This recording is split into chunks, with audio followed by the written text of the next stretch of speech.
Ronaldo. Oh, that's a great ball. Oh, it had to be. Haaland. Overlap! Nketiah! He's got the big chance. He's got the big chance. And it's Salah for Liverpool.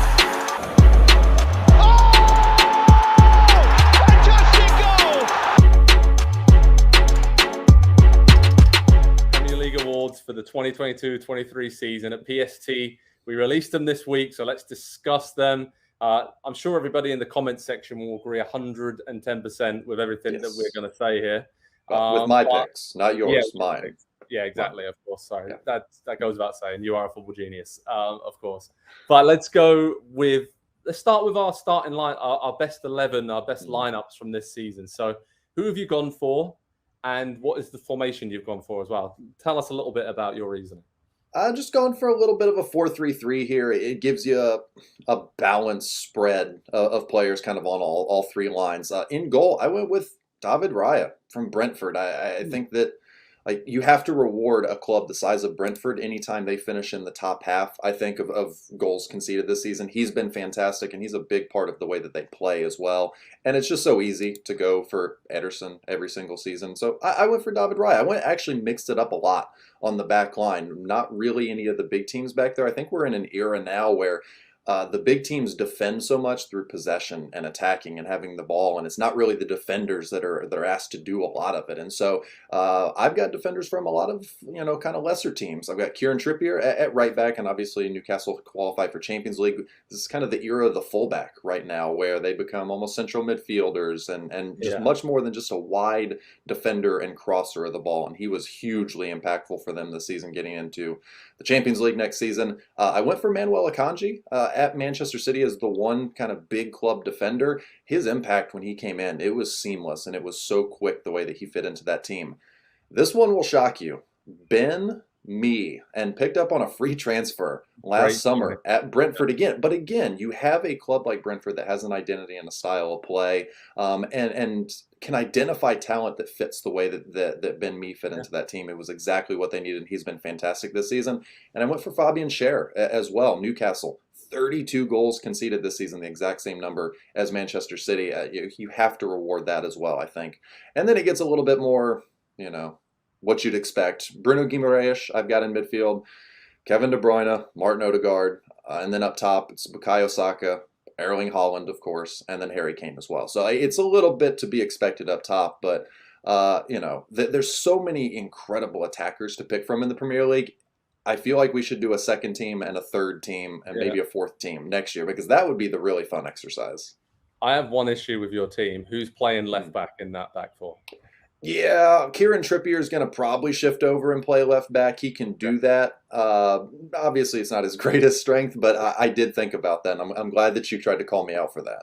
Yeah, well, not so much calling out, because there's a lot of flexible players. Because even Akanji's played at left back for Man City in recent weeks. So there's a lot of flexibility. But Ben Mee's a great shout. I think one of the best signings of the season when you think free transfer and probably under the radar. No one really even took notice when he joined Brentford and thought he might just be a backup guy. But he's been excellent from set pieces and other situations. All right, I'm going to reveal my team. I've gone for Nick Pope in goal. I think he's been a key part of Newcastle's top four push. Kieran Trippier at right back as well. Again, captain, leader, been really driven that team on. William Saliba and Ruben Diaz at centre back. I think both have been exceptional for the two best teams in the league. And we saw Saliba, how much Arsenal missed him when he was out injured.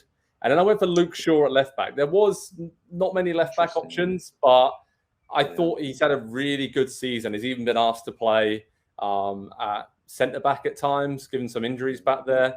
And I think he's just looked a lot more mature. And yes, there's been the odd mistake. I think I remember the handball away at Brighton, which is a bit bizarre. But overall, I think he's had a really good season, and Erik ten Hag really trusts him. So gone for Luke Shaw there.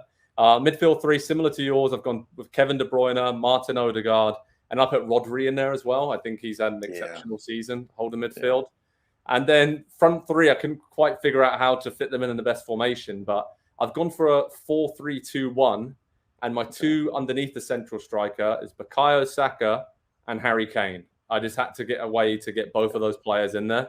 And then obviously Erling Haaland is up top on his own. So I just think Kane and Saka just feeding Haaland, running off him, causing havoc. I like that team. But, let me know if there's any issues or any questions. I think you could throw the ball out there for those attackers, and they'll figure out where to play, the formation, the system. I think you'll be. We both had the same front three as well, by the way. So I obviously the correct answer.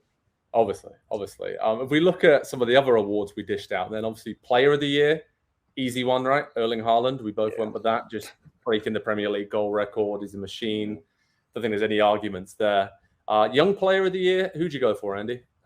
Yeah, I went for Bukayo Saka. Just an absolutely incredible season from him after an incredible season a year ago, and like kind of the questions about can he continue to go up another level and another level and another level, and just how good can he be? I think this was the year that he showed that he's nowhere near being done developing. 13 goals and 11 assists is a really, really incredible balance for, to your point earlier, the second best team in the league this season. Yeah, he's still so young as well. I went for Saka as well. And I think one of the only reasons Arsenal could sustain it for that long was the likes of Saka, Odegaard, and then Martinelli at times just being unplayable. And Saka just... if there's one player you pick out and say who epitomizes this Arsenal team under Mikel Arteta, it's him. I think he combines everything that you want from a modern footballer. And Mikel Arteta is clearly building this team around Saka and Odegaard. So, and for England, he did it at the World Cup. He did it the whole season as well. He was consistently present and contributing to the team. He didn't get all of his numbers in a short little period of time. He was consistently present for that team. And like you say, a huge reason why they were so good this season.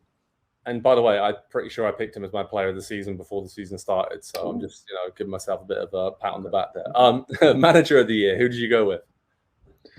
Manager of the year, Eddie Howe. How can you not?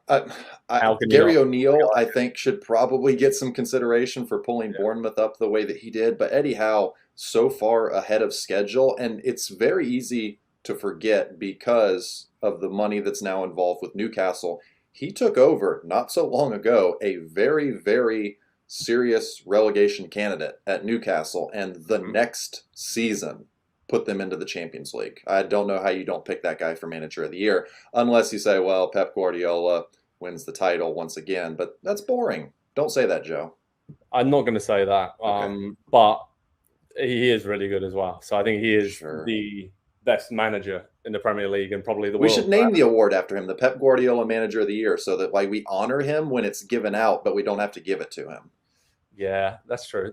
It was getting to that stage, isn't it? Let's be honest. Yeah. But I'm going to give it to his, could you call him his prodigy? I guess the apprentice, Mikel Arteta. I think that what he did to take Arsenal from 5th to 2nd, yes, they came up short in the title race, but for 9 months out of a 10-month season, they've basically been right there at the top all season long. And to do that with the resources that he had, and the way they played, the entertaining way that they played was pretty incredible, to be honest. And I think the only reason they fell at the final hurdle, if you want to call it that, is because of the extra squad depth that Manchester City have. I just think Arsenal ran out of steam. And when you look at their bench and look to, like I mentioned earlier, Saliba being injured and some of the issues in midfield they had and not being able to rotate as much as Man City throughout the season, just caught up with them, and that just is common sense and it makes sense to me. So Arsenal, to go from 5th to 2nd is a huge step up. It's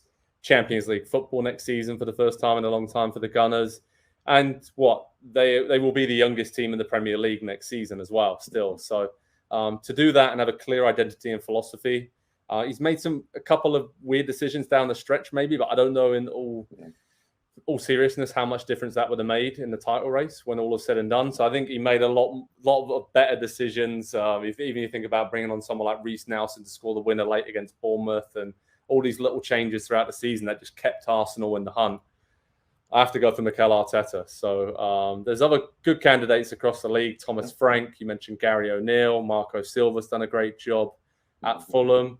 Obviously, Roberto De Zerbi coming in at Brighton did a phenomenal job as well. And let's discuss the best club. That segues us very nicely. Best club of the year in the Premier League. I mean, Brighton. Has to be, right? They have become the gold standard almost for not just the way that they play and the way that they entertain, but the process that they operate under for identifying talent and bringing in talent that You and Brighton will make 3 signings this summer. You and I will probably have heard of maybe one of them, and the other 2 will probably be the 2 best players, to come out of the bunch next season. Like they are so thorough and meticulous with the way that they scout and identify talent and then bring players in, to the point that you just have to assume, a lot the way it's been with Brentford for a couple of years now. Oh, okay, Brighton made a signing. He's going to be good. Yeah, I totally agree with you. And I think what Brighton have been able to do to finish in the Europa League group stage, and they've had question marks over, Alexis McAllister and Moises Caicedo for a long time this season. And even if they lose those players, like to your point, they are going to unearth gems to just replace them. And they've already got teenagers stepping up that have been playing more at the end of this season, like Enciso and Buonanotte, and there's the list goes on, right? So I think Brighton, just for the club of the year, we know that Man City are the champions and some of the big boys have impressed, but when you look overall, overachieving and qualifying for Europe for the first time in their history, it's an incredible story. And they did all that after losing their manager, Graham Potter, after this few months of the season. So that's another added layer on that. So well done to Brighton. Best signing, not named Erling Haaland, because we all agree he was the signing of the season. Who are you going with? Yeah. There was a lot of options here, and Ben Mee was a real candidate for me, just because he was free. But ultimately, I landed on one of the more expensive signings, Casemiro. For a club of United size, and the struggles that they've had, and that position being the one for 5 years that we've talked about, please just sign someone to play this position, to do this one specific job, and then they go out and sign arguably one of the best players in the world at that specific position and job. And what do you know? It made a massive difference for them this season. They looked much more stable. They now have something to build on. And so for me, just to fill arguably the biggest hole in the entire Premier League, Casemiro had a big expectations, had a lot on his shoulders when he signed for United in the summer, and he lived up to it. I'm going to go for another holding midfielder, and as a former holding midfielder, I can tell you it's the most difficult position to play on the pitch. I'm going to go for João Palhinha at Fulham. I never saw him had a bad game this season. Every single time I watched him play, he dominated midfield, won the ball back so often, got Fulham on the front foot. And when he was out of the team for a while, Fulham really struggled. Of course, they struggled when Mitrovic was out of the team as well. But he was a key cog in that great season for Fulham. And I'd be shocked if one of the big teams doesn't come in and try and buy him for big money this summer, because I could see him staying at Fulham, top 10 finish. They could even kick on next season with the right recruitment. But he is a player that is ready to play in the Champions League week in, week out at the top level of the Premier League as well. And, I'm a huge fan of Palhinha. All right, Andy, let's finish off with this has been a lot of positives here, but biggest disappointment, anything that really disappointed you from this season in the Premier League? What do you think, Joe? What do you think I'm going to say? It might be your team. Everything about Tottenham season, just all of it, from start to finish, to Harry Kane reportedly asking out now again this summer. It's just Antonio Conte was kept too long. The signings were almost all bad. The football has been bad. The results have been bad. They're not in the Champions League. They're not in the Europa League. It's just, there's nothing good about this season whatsoever, except shameless plug here, your match day experience at the Tottenham Hotspur Stadium, which is now up on Pro Soccer Talk on NBCSports.com/soccer. I was going to basically plug that shamelessly just before you were, so I'm glad we're on the same wave. I had to end with a positive. I'm sorry. Yeah, no, it's good. It's a really nice stadium, and I think in the future things will get back on track at Tottenham. But it's just been crazy. Apart from Harry Kane, everything really was. They were the Jekyll and Hyde team of the year. You never knew what you were going to get with them from one week to the next, and it started with promise, and the season ended really on a sour note. The season could end on a sour note for this team that I've picked for my biggest disappointment, Leicester City. What has gone on there? What the heck has happened there? I mean, I know they had issues over the summer months about spending, finances, basically didn't buy a player last summer, and Brendan Rodgers was talking about that already, almost setting everyone up for a bit of a disappointing year from the Foxes. But, I mean, they are staring relegation in the face, Andy, heading into the final game of the season. I mean, I just don't – I'm scratching my head literally and figuratively, because it's just the squad of players they have there is no way they should be anywhere near the relegation scrap. And it'd be really sad to see him go down, because I think this is a team that's defied belief, winning the Premier League, winning the FA Cup, being in Europe, nearly getting to the Champions League 2 seasons back to back under Brendan Rodgers, and then to fail in this way is just, I didn't see it coming. I think they're the biggest disappointment by a long, long way. Yeah, it's a perfect example of just how important morale at the club is, and everybody having the same picture and image and pulling in the same direction. That is clearly not happening at Leicester, and it doesn't matter how much talent you have if you don't have that going for you as well. Definitely. All right. Well, we had a lot going for us in these end of season awards. I think we did a great job, Andy, but let us know in the comments section below if you guys think we did a good job, or dish out your awards for the best 11, player, young player of the year, manager of the year, best club, best signing, biggest disappointment.